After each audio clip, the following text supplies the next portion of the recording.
The Grumpy Veteran Project presents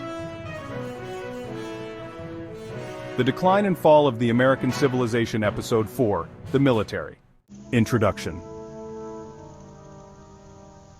Once America stood as a promise, a shining city on a hill built on the ideals of liberty, justice, and opportunity. We were told that our way was the right way, the only way. But promises have a way of fading, and ideals can be bought, sold, and betrayed. Today that promise feels like a memory, fractured under the weight of greed, fear, and division. The systems we trusted, healthcare, education, democracy itself, are crumbling. Not from outside forces but from the rot within. We've turned our values into commodities, our leaders into celebrities, and if people die on the path to another million, well, that's just collateral damage. Every crisis is a profit opportunity, every solution another chance to deepen the divide. As the threads of civilization unravel, we're left asking, was the promise ever real, or just a story we told ourselves to sleep at night? This is the story of the decline and fall of the American civilization, a tale of what was lost, who betrayed us, and whether there's still time to fight for what remains. A symbol undermined. The U.S. military has long been a symbol of strength, discipline, and unity. It has shaped America's role as a global leader and safeguarded its citizens during times of crisis. However, beneath its powerful image lies a series of systemic flaws that undermine its effectiveness and reflect the broader decline of American institutions. From the misalignment of the Army Reserve and National Guard to rampant fraud, waste, and abuse, the military faces challenges that threaten its integrity, readiness, and future. In 1961, President Dwight D. Eisenhower warned of the dangers posed by the growing military-industrial complex. In his farewell address, he cautioned that an unchecked alliance between defense contractors and government could distort national priorities, shifting focus from genuine defense needs to profit-driven agendas. He spoke of the grave implications of a permanent armaments industry of vast proportions, and urged vigilance to ensure that security and liberty could prosper together. Decades later, Eisenhower's fears have been realized. The military budget exceeds $800 billion annually, more than the next 10 nations combined. Despite this immense spending, troops face cuts to critical benefits, reduced on-base facilities, and even out-of-pocket costs for basics like car storage during deployments. The focus on weapons systems and contracts benefits defense corporations at the expense of the human element, the soldiers themselves. This misallocation of resources reflects a dangerous trend in American priorities, where profits are valued over the well-being of those who serve. Military contractors. In the shadows of patriotism and national defense lies a less noble reality: the corruption and profiteering of military contractors. While soldiers fight on the front lines, a complex web of private companies reaps billions from war and conflict, often operating with minimal oversight. These contractors, tasked with providing critical services from logistics to reconstruction, have too often prioritized profit over duty, exploiting loopholes, political connections, and no-bid contracts. The resulting scandals not only squander taxpayer dollars but also undermine the integrity of the missions they are meant to support. In this section, we peel back the layers of this lucrative and murky world, exploring how greed and negligence have tarnished the ideals of service and sacrifice. The Fat Leonard Scandal. The Fat Leonard Scandal is one of the largest corruption cases in U.S. Navy history, centered around Leonard Glenn Francis, a Malaysian defense contractor who owned Glenn Defense Marine Asia, GDMA. Over nearly a decade, Francis bribed dozens of Navy officers with cash, luxury goods, extravagant meals, and prostitutes in exchange for classified information, including ship movements and contracting details. Armed with this intelligence, Francis manipulated Navy operations to route ships to ports controlled by his company, where he inflated prices and submitted fraudulent invoices, defrauding the Navy of over $35 million. Dick Cheney's connection to Halliburton. Dick Cheney's connection to Halliburton and its no-bid contracts during the Iraq War has become a defining example of perceived conflicts of interest in military contracting. Cheney served as Halliburton's CEO from 1995 to 2000, leaving the company with a $36 million severance package and retaining deferred compensation payments while serving as vice president. Under Cheney's tenure as vice president, Halliburton received a $7 billion no-bid contract for rebuilding Iraq's oil infrastructure through its subsidiary, Kellogg Brown & Root, KBR. This contract, awarded without a competitive process, sparked allegations of favoritism, with critics pointing to Cheney's past leadership role and financial ties to the company. The controversy deepened as investigations revealed overcharges and mismanagement in Halliburton's Iraq operations, including inflated prices for fuel and meals for troops. Despite Cheney's denial of involvement, public suspicion persisted, fueled by the opacity of the contracting process and Halliburton's outsized role in Iraq reconstruction. The scandal underscored broader concerns about war profiteering and the revolving door between government and private contractors, tarnishing the perception of ethical governance during a critical period in U.S. foreign policy. Raytheon Corp. RTX Corporation settlement. In October 2024, RTX Corporation, formerly known as Raytheon, agreed to pay approximately $950 million to settle allegations of defrauding the U.S. Department of Defense and bribing a Qatari official to secure military contracts. The settlement addressed both criminal and civil claims, including overcharging for Patriot missile systems between 2012 and 2018, and bribery related to contracts with Qatar's Air Force from 2012 to 2016. As part of the agreement, RTX committed to compliance reforms and the appointment of an independent monitor. A military strained and divided. The military, once a unifying force, is now grappling with internal divisions that weaken its cohesion and morale. The U.S. military is the smallest it has been since World War II, struggling to meet recruitment goals. Over-reliance on the National Guard and reserves exacerbates the strain, as these part-time forces are called upon more frequently for missions that stretch their capacity. Instances of extremism, political polarization, and misconduct have surfaced, undermining trust in the military's ability to remain apolitical and cohesive. These issues erode the unity and discipline necessary for effective operations. After the Gulf War, the Army realigned its reserve component to place all combat units in the National Guard and support functions such as civil engineering, medical, logistics, and water purification in the Army Reserve. The reasoning was that future conflicts would focus on nation building, making these assets critical. Additionally, the National Guard, as both a state and federal asset, would only be called up in dire emergencies. This realignment created significant gaps in the Guard's ability to respond to domestic crises. For example, during Hurricane Katrina, Louisiana's National Guard could deploy combat units like infantry and armor, but it lacked the civil engineers, medical teams, and transportation units necessary for disaster relief. These assets, housed in the federally controlled reserve, were not readily available for immediate deployment.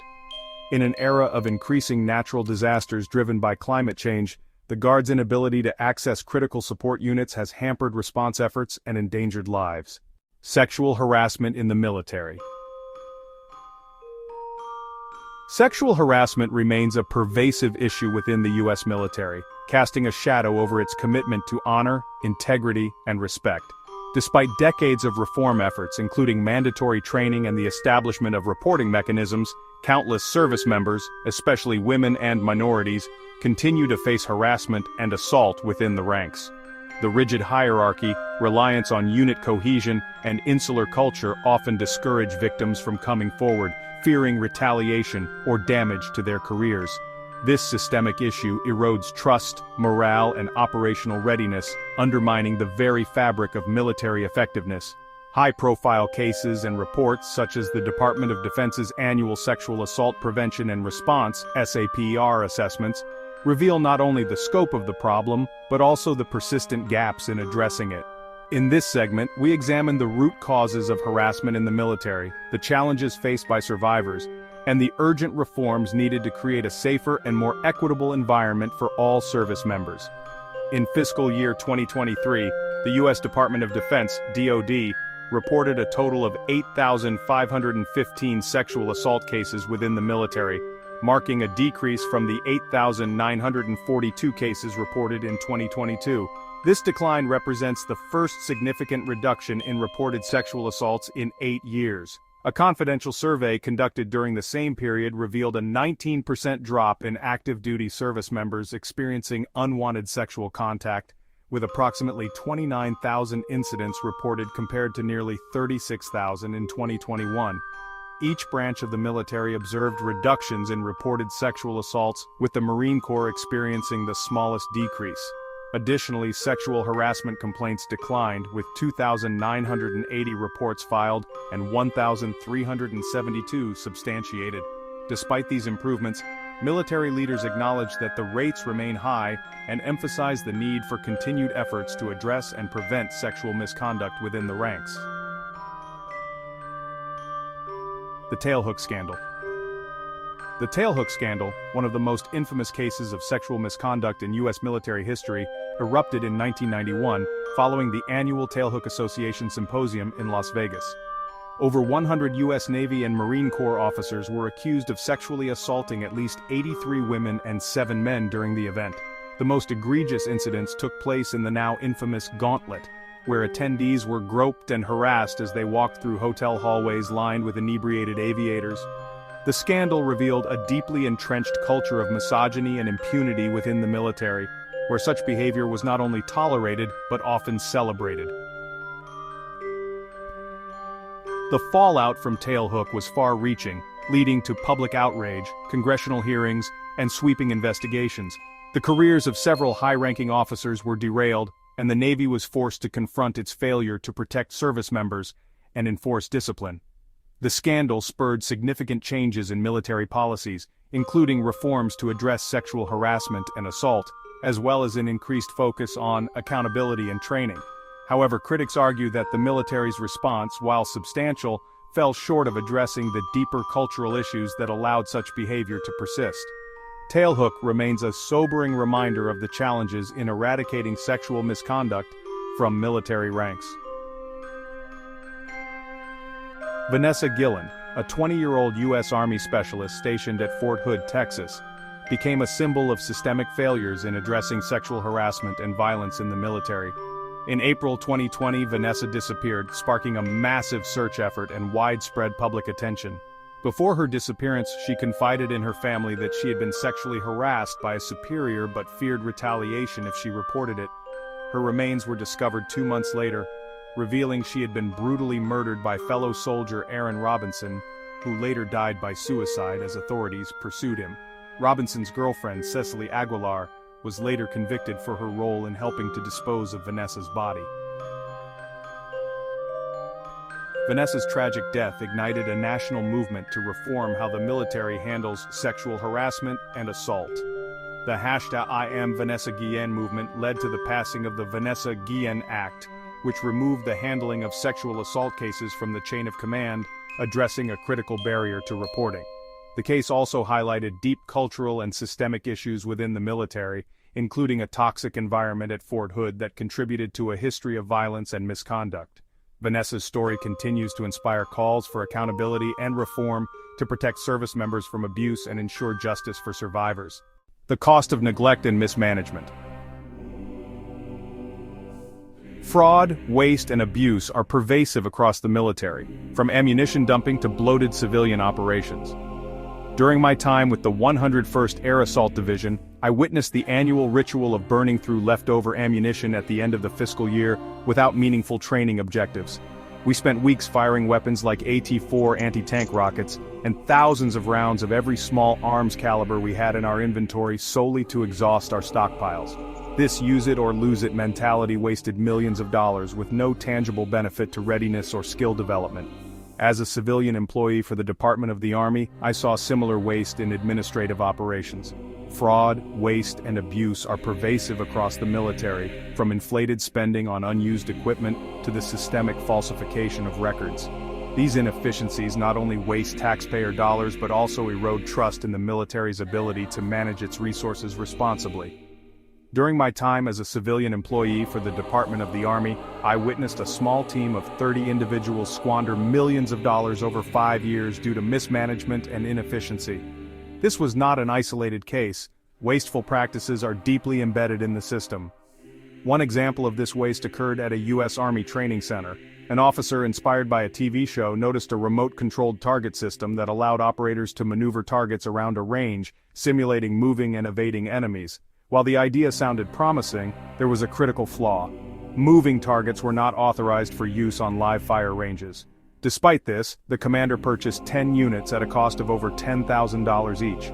These targets were never used due to regulatory restrictions. A year later, a new chain of command deemed them unnecessary and disposed of them. That's $100,000 of taxpayer money thrown away without any benefit to training or readiness. Sadly, this kind of waste is common. Another example of systemic mismanagement is the way the National Guard manipulates personnel rosters to maximize funding. During my time stationed at Fort Drum in 2004, I served as a platoon sergeant in a wounded warrior company. One of my soldiers had terminal cancer, rendering them unfit for service. Yet, the soldiers' unit attempted to mobilize them for deployment to Iraq. Why? Because National Guard funding is tied to unit manning levels, and removing personnel from the roster could reduce a unit's funding. Rather than discharging the soldier and acknowledging their inability to serve, the unit kept them on the books. When the unit mobilized, they had to bring this terminally ill soldier along. Upon arrival, the soldier was immediately placed on medical leave, transferring the cost of their care and pay to the active duty army. This exploitative practice was a blatant abuse of the system, prioritizing funding over the well-being of a dying soldier. Falsifying readiness records is another widespread issue in the National Guard. To meet mobilization requirements, units often falsify physical fitness records. The Army Physical Fitness Test is designed for active duty soldiers, yet part-time guardsmen are held to the same standard, despite having significantly less time to train. This creates an environment where units feel pressured to manipulate records to maintain their manning levels. A more realistic fitness standard tailored to part-time soldiers would reduce the need for such dishonesty while ensuring readiness. The National Guard's dual-role mission, to serve both state governors and the federal government, places immense strain on its limited resources. Units frequently falsify readiness records, particularly physical fitness scores, to meet mobilization requirements. During Operation Noble Eagle II, Region 6 of the National Guard mobilized units with falsified records, only to see nearly 50% fail the first physical fitness test within 6 months. How can a soldier pass a mobilization physical fitness test only to fail the next one 6 months later? Guardsmen received no formal training in crowd control or civil disturbance management, yet they are deployed during protests and unrest. This lack of preparation risks escalating tensions and endangering both civilians and guardsmen.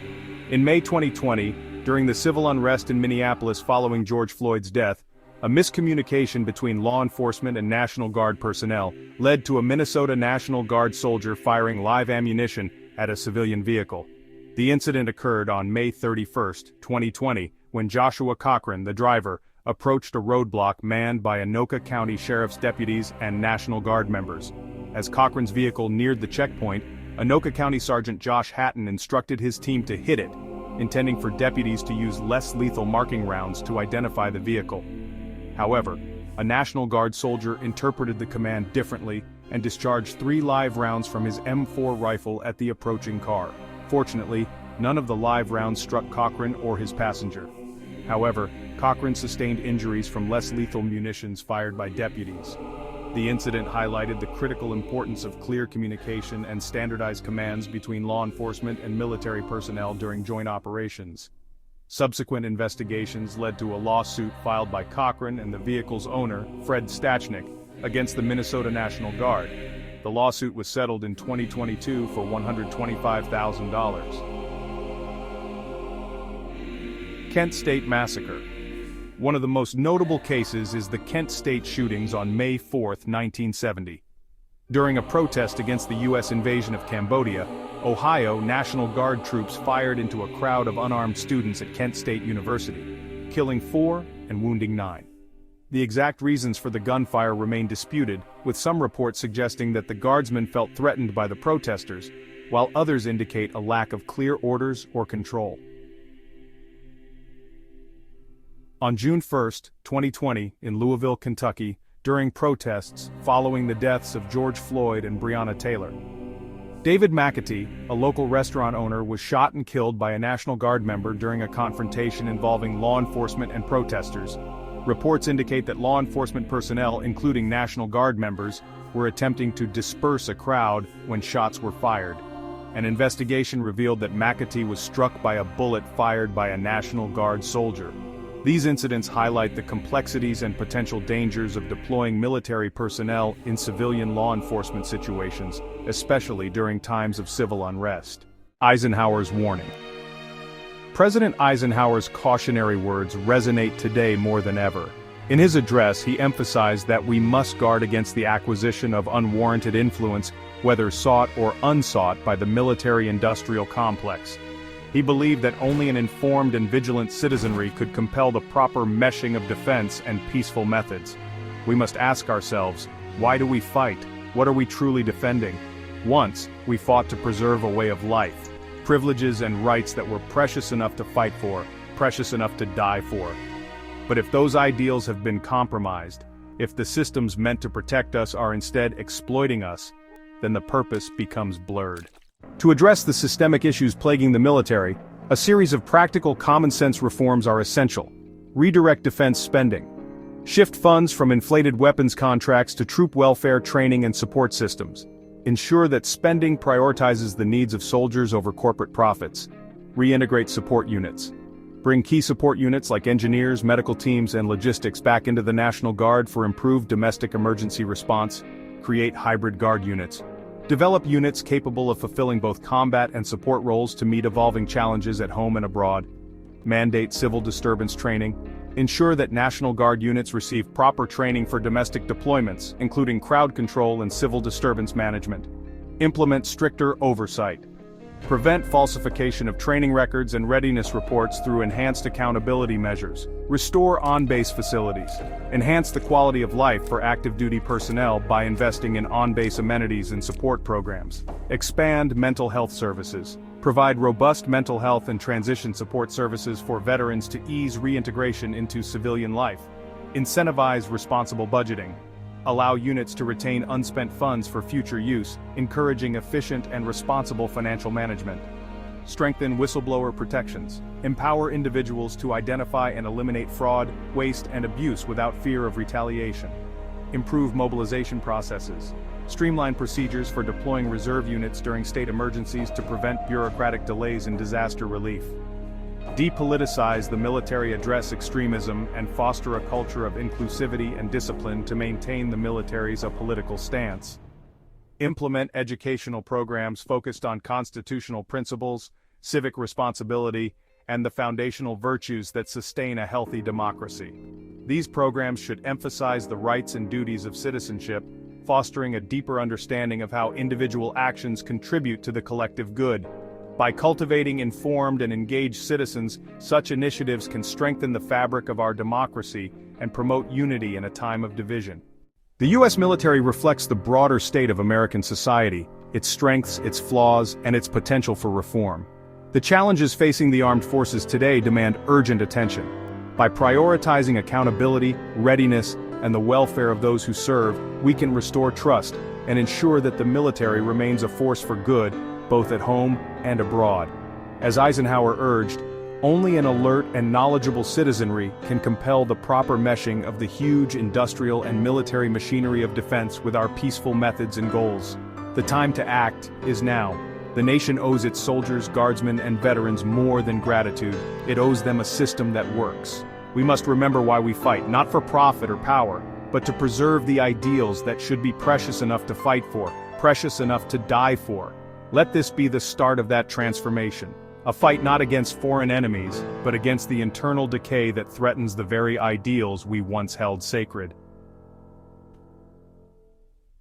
The Decline and Fall of the American Civilization, Episode 4, The Military by the Grumpy Veteran Project.